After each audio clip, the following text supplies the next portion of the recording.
Salut les amis et bienvenue sur Vivre de foi, la chaîne chrétienne qui t'aide à approfondir ta relation avec Dieu ou à le découvrir si tu ne le connais pas.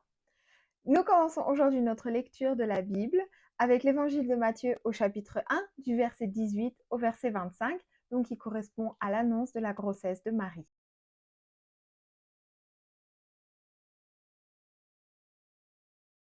Sur cette chaîne YouTube, je vais utiliser la méthode d'analyse tête, cœur et main, qui est une méthode très simple pour approfondir sa lecture de la Bible. Alors l'histoire se déroule à Nazareth, en Galilée, là où vivaient Joseph et Marie. À cette époque-là, il était d'usage que les fiançailles durent 1 an et que pendant toute cette période, les fiancés ne se voient jamais seuls. C'est-à-dire qu'il y avait toujours un parent ou un frère qui les accompagnait. Alors je sais que dans la société actuelle, on se dit ouais, ils ont dû se voir tout seuls, etc.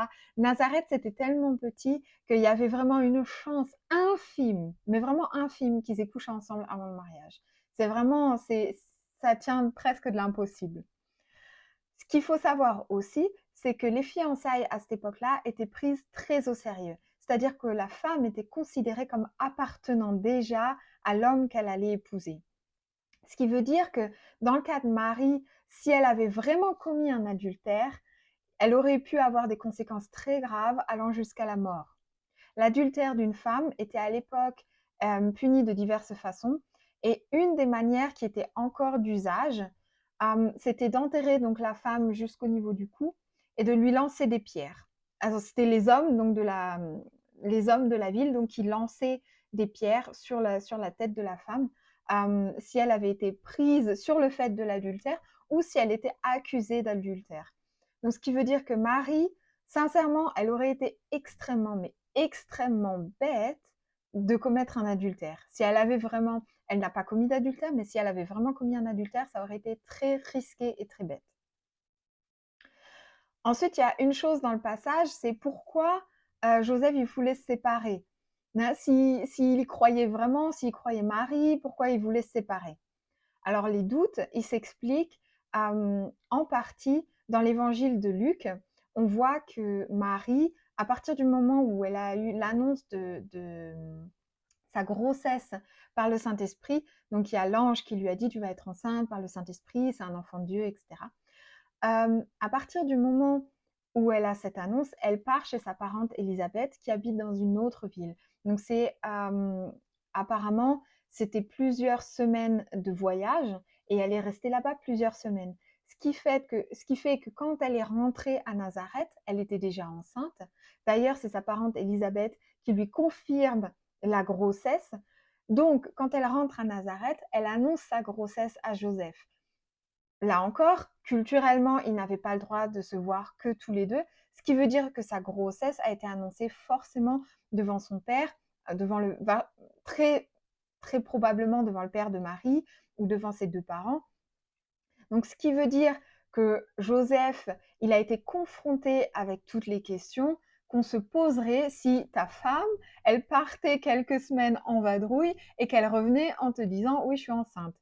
Forcément, il a pensé à l'adultère. Si on part du principe où ils n'ont jamais couché ensemble, l'explication la plus logique, c'est l'adultère. C'est pour ça que l'ange lui rend visite et lui dit « ne la quitte pas ». La quitte pas, c'est un enfant vraiment du Saint-Esprit et elle doit être ta femme. Ce qu'il faut aussi savoir, c'est pourquoi il est écrit que Joseph y pensait à se séparer dans l'intimité. C'est que dans leur culture, il était autorisé de rompre des fiançailles avec 2 témoins. S'il avait rompu les fiançailles de manière publique, Marie aurait risqué donc le jeu de pierre et les conséquences pour une femme qui aurait commis l'adultère. C'est pour ça que s'ils s'étaient séparés, ça aurait été fait dans l'intimité pour étouffer le bruit, étouffer la raison de la rupture en fait, et donc la grossesse. Alors, qu'est-ce que tu ressens en lisant ce passage? Est-ce que tu as des questions? Qu'est-ce que tu penses? Je crois que le concept de l'immaculée conception est quelque chose de très abstrait.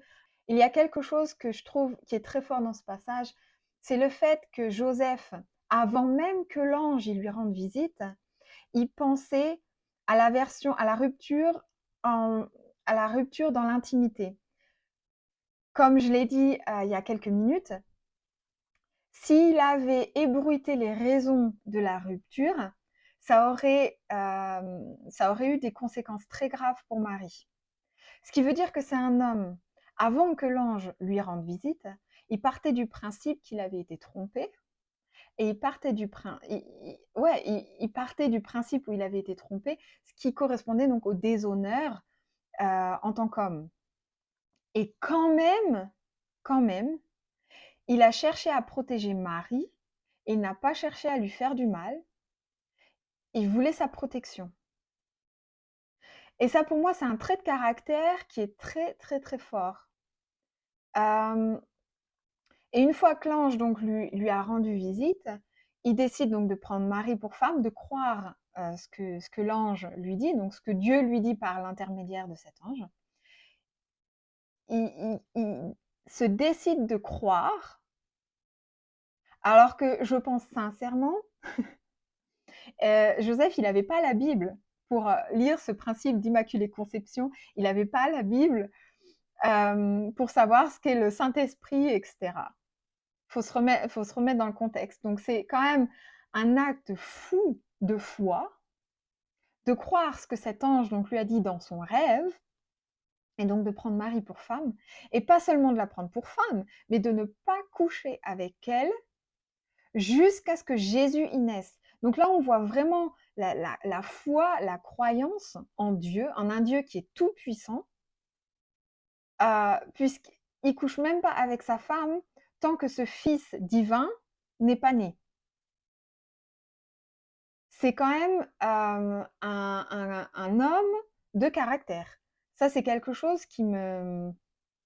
Non, cette façon de prendre soin de Marie, de la protéger, de croire Dieu, de, ouais, de la prendre pour femme, ce qui signifiait à cette époque-là, donc de subvenir à ses besoins et aux besoins de l'enfant. Hein, c'est, voilà, dans le contexte, c'est quand même quelque chose de fort de prendre une femme, de prendre quelqu'un pour femme à cette époque-là.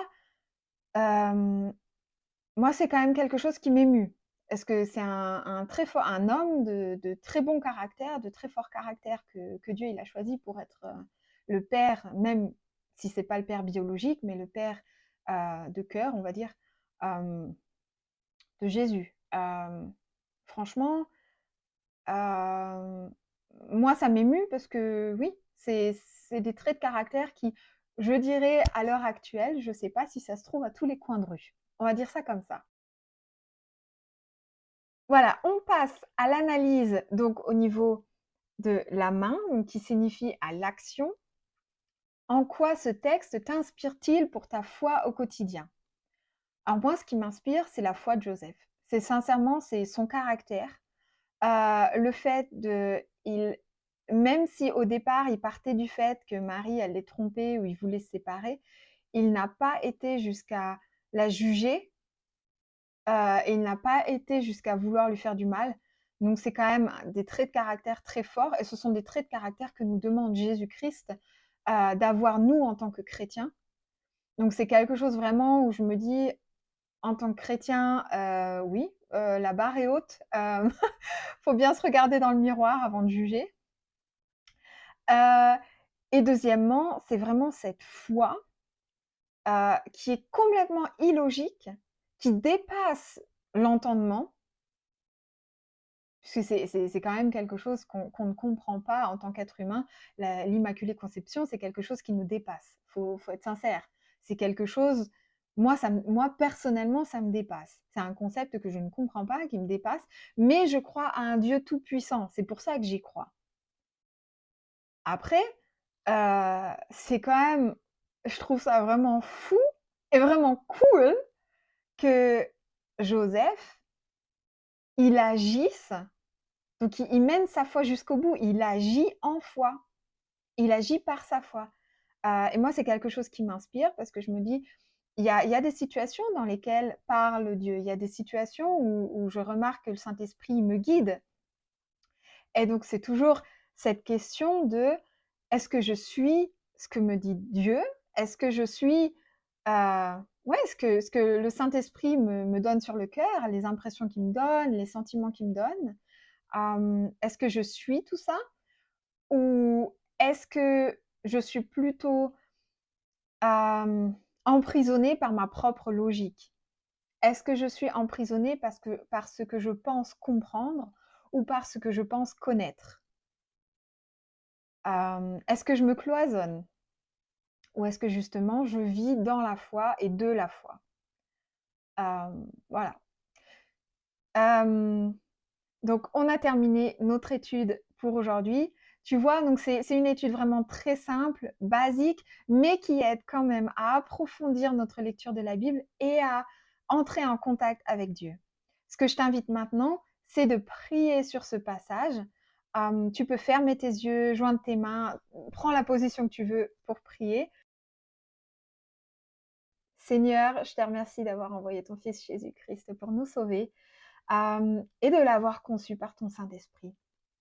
Jésus, en ton nom, je te demande, oui, compréhension, et je te demande maturité pour analyser ce passage, pour utiliser ce fil conducteur qu'on a trouvé dans ce passage dans notre quotidien. Je te demande la folie de croire des choses qui ne sont pas logiques, mais qui viennent vraiment de toi.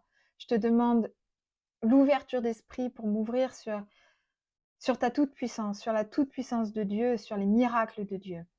Je te demande un nouveau regard sur la vie, sur la terre, sur ce que je pense savoir. Et j'espère que tu touches le cœur de toutes ces personnes qui regardent cette vidéo et qui sont encloisonnées par leur logique ou par ce qu'ils pensent savoir, ce qu'ils pensent avoir appris à l'école, et ce qu'ils croient comme impossible. Je prie Jésus pour que tu exploses ces cloisons et qu'on apprenne à te connaître et à vivre avec toi en toute communion. Amen. Allez, on se revoit demain pour une nouvelle vidéo. Salut!